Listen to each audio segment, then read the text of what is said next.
dañ doon daw nañ ma baal ci kàddu gi ne dañ doon daw doxat. déedéet Assane dimbali ñu rek déedéet Assane s'il te plaît Assane non waaye tam nag Assane non s'il te plaît nag déedéet Assane bàyyi yooyu nag yow tam nag jàpp si rek nag s'il te plaît non s'il vous plaît Assane non s'il te plaît. waaw non y' a pas de. léegi dañoo bëggoon am bu ñu dañ doon daw ngelawaat mu jël ci ginnaaw ko. te dañoo bëggoon am bu ñu merci beaucoup. c'est exactement ça. da ngeen di jàppale Assane. ngelawal boo gënee Modou Fall moo ma jàngal wolof boobu. bii du olof bi. bii du olof bi ñi leen di déglu par respect. Assane day jàngal Modou Fall yéen waaw non noonu la xam nga aussi ñun on parle pas aux universitaires. waaw Sénégal yëpp la ñuy waxal. ñi ñuy wax Sénégal te di booy wax kàddu gu leer. moo tax ma ne Iran Ndaw nag wax na fi lu gën a garaaw li ci télé kenn wax ko déedéet. Iran Ndaw sam papa jooju. waaw te man dama koy bëggee. waaw sam papa jooju wax na fi lu gën a garaaw. mais moo ne ba def ay geste waaw. mais xam nga aussi dans la vie il faut être cohérent Fatima. gis nga même boo jàng école sax li ci base li njëkkal jàngal mooy cohérence même booy juum dañuy soxla ci juum bi nga des fois ñu noté la ci sa njuumte. am ci note bu baax parce que tout simplement cohérence bi waaw. pédagogie la. et moi j'aime tout ce qui est cohérent day sax c'est cohérent sa da ngay lekk ba suur ci biir bi digérer après voilà donc nañu wax ne dëgg rek. waaw on passe mais c'est pour simplement dire que ni. oui. li ma bëgg ci mbir mooy l'opposition il fallait que ñu cohérent dans cette affaire. waaw kay. c'est-à-dire bu ñu la dénkee rédaction bu dee école la day am introduction am développement. am conclusion. mais su fekkee da nga commencé nga introduire ba pare nga développé ba ne cocc. mu des conclusion bi nga nekk. Assane sa micro daam. xaaral. yow yeggali la. tant que ñuy changer micro Alassane. waaw man li ma doon wax mooy heureusement que finalement mon ami Bamba est venu me rejoindre. dugub la de. maa ngi xaar ci pandaw ga fa laa waxee. nañu waxante ma ne mu leer.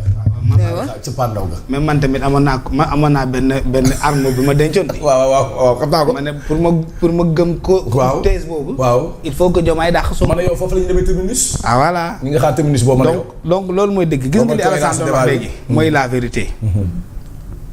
opposition bii. ils ont joué et ils vont perdre. notez ça. ils vont perdre encore face au Pastef. Pastef mu ngi dérouler sa campagne. annoncé wuñu ñoom ñaar ñëpp ay meeting. ça c'est des actes juridiques ou c'est des actes politiques?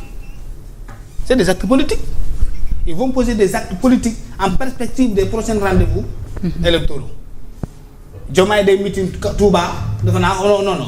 Mbour. parce que mu ngi annoncé Ousmane Sonko mu ngi annoncé son bilan mais ça c'est des actes politiques. L'opposition fait quoi en dehors de Barthélémy Diaz mi nga xam ne moom mu ngi ci dëkk bi di dem daje ak militants yi di def le tour du pays.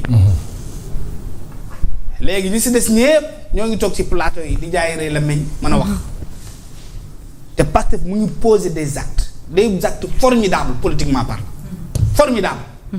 ils occupent l'actualité. lu ñu bëgg ñu waxtaane moom la ñu waxtaane. Alassane bi nga fi ñëwee ba léegi dangaa waxu crise économique. Ce pays-là ne traverse pas une crise économique. Ils ne nous font pas oublier ce thème-là.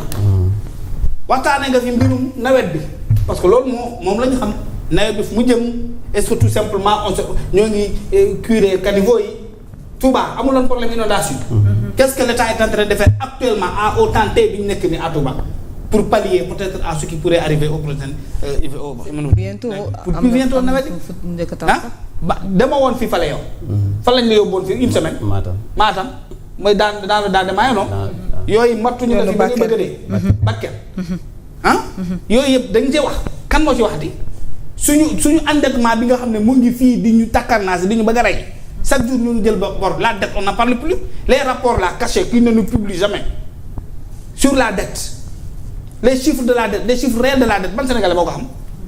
L'opposition ne pose pas ces débats léegi c'est Ousmane qui pose des débats Ousmane Bassirou Diomaye Faye di ci jàpp ba mu naay si ñëw di ñu orienté ci ñoom lu ñu bëgg ñu waxtaanee on ne parle plus de la vie chère les prix chaque jour ça yi ñuy yokk. nous on en parle hier rek wax nañu. ñun laa wax ñun waxuma opposition bi. opposition boobu ko de waxuma presque opposition bi laay wax. opposition ban acte lañ fi posé boo xam ne ça contraint le kii le pouvoir pour que au moins ñu naan lii kat tey lu ñu fi waxtaanee c'est des thèmes yoo xam ne que l'opposition a mis sur la table dafa am mais non tey Ousmane Sonko après barki démb on nous parlait de Yoss on nous parlait de beneen contraire Yoss lan la Wubi après que nous dit Sweet Beauty après c'est Ndeye Khady Ndiaye 50 millions 30 millions Adji Sarr est-ce que réouverture du rapport du dossier mais loolu nag la ñuy waxtaanee ci réew personne ne parle de diplomatie la guerre la sécurité parce que tout simplement au Mali on a attaqué même la capitale des questions géostratégiques qu'on nous parle aussi de la sécurité nationale quel est notre niveau bi nga xam ne Sénégal am na ko en termes de capacité de protéger ce peuple en cas d'attaque on n'en parle même pas l'opposition ne pose pas ces débats qu'on nous fait des évaluations parce qu'on doit savoir quelle est en tout cas cette capacité de se défendre du Sénégal au niveau intérieur comme au niveau des frontières par la mer au niveau des airs loolu c'est des débats qu'on peut parfois aborder dans le pays c'est pas tout c'est pas tout il faut à un moment donné dans le pays il y a des sujets là on doit les déclassifier pour que nit ñi di ci wax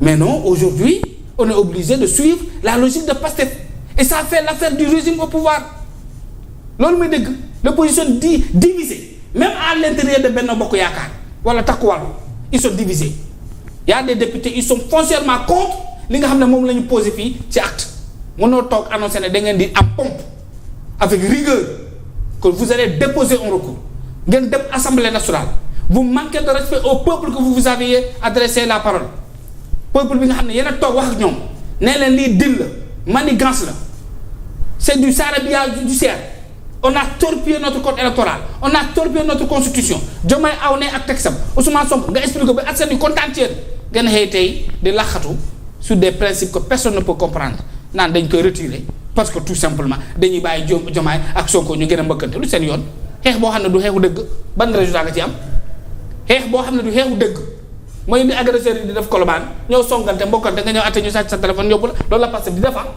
foofu la ñuy jëmee ak ñun mooy booyee lu ñuy def kolobaan taxaw ci marché bi di xeex di yorante nga waane ñëw atte ñu jël say téléphone say pochette yóbbu ko balaa ngay comprendre ñoom sori nañu ne disparaître nañu dans la brousse c'est ça la réalité aujourd'hui et il faut le dire au Sénégal pour le comprendre compte on n'a pas d'opposition pour l'instant dans ce pays-là en dehors de Barthélémy Dias qui fait de bonnes choses gis naa nag sama waa ji mu ngi génn léegi di def ay rencontre nag du ma ko tudd damay wañ Bamba. mais xam nga. très bien alors Bamba on était sur Alassane mu terminé.